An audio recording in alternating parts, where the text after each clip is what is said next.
சத்குரு அப்படின்னு சொன்னால் நிறைய சத்குருக்கள் இந்த உலகத்தில் இந்த பூமியில் பிறந்து நமக்காகவே வாழ்ந்து தன்னைத்தானே அர்ப்பணித்து கொண்டு சில பல விஷயங்களை பல பேருக்கு பண்ணியிருக்கிறாங்க.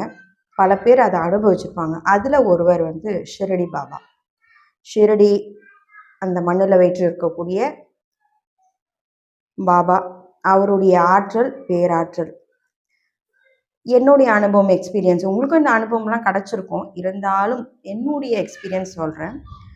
என்னுடைய அனுபவத்தில் பாபா எனக்கு யாருனே தெரியாது.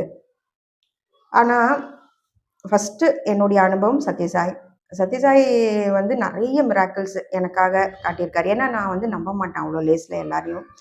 அப்போது நிறைய விஷயங்கள் பாபா கையிலேருந்து விபூதி வர வச்சது இந்த மாதிரிலாம் பண்ணி எனக்கு நான் இந்த மாதிரி தான் அப்படின்னு ப்ரூஃப் பண்ணார். அதுக்கப்புறம் தான் ஷிரடி பாபா என்னுடைய இல்லத்துக்கு உட்கார்ந்து தானாக வந்தவர் தான். என் வீட்டில் உட்கார்ந்து நிறைய மிராக்கிள்ஸ் மேஜிக்ஸ் எல்லாம் பண்ணியிருக்காரு.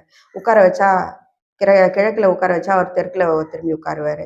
இந்த மாதிரி மிராக்கிள்ஸ் பண்ணியிருக்காரு. பஞ்சத்தலை நாகத்தோட காட்சி கொடுத்துருக்காரு. அப்படி உங்கள் வீட்டில் நிறைய பேர் மேஜிக்ஸ் அண்ட் மிராக்கிள்ஸ் அனுபவிச்சிருப்பீங்க. அந்த பேராற்றல், அந்த பாபா என்று சொல்லக்கூடிய அந்த பேராற்றல் ஷிரடியில தான் இருக்கா அப்படின்னா இல்லைங்க, உங்கள் இல்லத்துலேயும் இருக்குது. அதை நீங்கள் உணர்ந்து பாருங்கள்.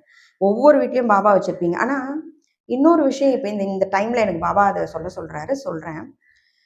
ஒரு சில ஜோதிடர்கள் பாபாவை வைக்காதீங்க, உங்கள் வீட்டில் வைக்காதீங்க, வச்சா நீங்கள் கஷ்டப்படுவீங்க, வாஸ்துப்படி அவர் வீட்டில் இருக்கக்கூடாது, அவரை தூக்கிடுங்க, அங்கே வைக்காதீங்க அப்படின்லாம் சொல்கிறாங்க. எனக்கும் நிறைய பேர் சொல்லியிருக்காங்க.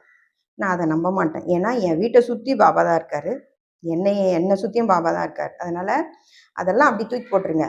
பாபாவை ஒரு அப்பாவா, இல்லை அண்ணனா, இல்லை பாய் ஃப்ரெண்டா, இல்லை ஏதோ இறைநிலையோ, ஏதோ ஒன்று சத்குருவா குருவா எப்படியோ ஏற்றுக்கோங்க. இவங்க சொல்கிறாங்க, அவங்க சொல்கிறாங்க பாபாவை எடுத்து வெளியில் வச்சிடாதீங்க. ஏன்னா நிறைய பேர் நிறைய மரத்தடியில் வச்சுருக்க பாபாலாம் என் வீட்டில் இருக்கார். நான் எடுத்துகிட்டு வந்து வச்சுருக்கேன். ஏன்னா அந்த மாதிரி வைக்கக்கூடாது. இல்லை முதல்ல வாங்காதீங்க, யார் கொடுத்தாலும் வாங்காதீங்க. நீங்கள் டிஸ்கிரிமினேட் பண்ணுங்க. உங்களுக்குள்ளே போய் அலசி ஆராய்ந்து அதுக்கப்புறம் பாபா எடுத்துன்னு வந்து வைக்கலாமா வைக்க வேணாமான்னு முடிவு பண்ணிட்டு செய்யுங்க. ஏன்னா அவர் ஒரு பெரிய பேராற்றலுங்க. ஏன் அப்படின்னா உன் கர்மா கழியணும் அப்படின்னா பாபா வருவார். அந்த இடத்துல உன் கையை காலை உடைப்பார். எனக்கு உடைச்சிருக்கார். உடைச்சி அந்த கர்மாவையும் உடைச்சி வெளியில என்னை தூக்கிட்டு வந்தார். சரிங்களா? பாபா பேராற்றல் உணர்ந்தவங்களுக்கு மட்டும்தான் தெரியும். உங்கள் வீட்டில் இருக்க பாபாவையும் உணர்ந்து செயல்படுங்க. அதுக்காக எங்களையும் அந்த மாதிரி பண்ணுவாரானா பண்ண மாட்டார்.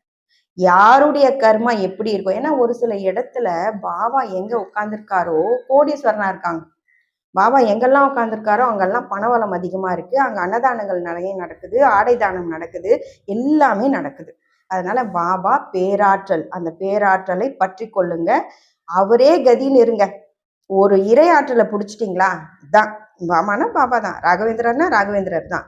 இப்படி அப்படி போகாதீங்க. பல சாமிகளை கும்பிடலாம். ஆனால் என் குரு இவர் தான், என் அப்பா இவர் தான். அப்பா ஒன்று தானே, அப்பா 10 பேர் இருக்க மாட்டாங்கல்ல ஒருத்தருக்கு. அப்பா ஒருத்தர் தான். அந்த அப்பாவுடைய பேர் தான் பாபா. பாபான்னு கூப்பிட்டாவே அப்பா அப்படின்னு கூப்பிட்றதுக்கு தான் அர்த்தம். அதனால அந்த சத்குருவை பற்றி கொள்ளுங்க. உங்களை அவர் பற்றி கொள்வார். பற்றி கொண்டு இருக்கிறதுனால தான் இந்த வீடியோவை நீங்கள் பார்க்கக்கூடிய தருணம். அதனால பாபா ஒரு பேராற்றல், பற்றி கொள்ளுங்க.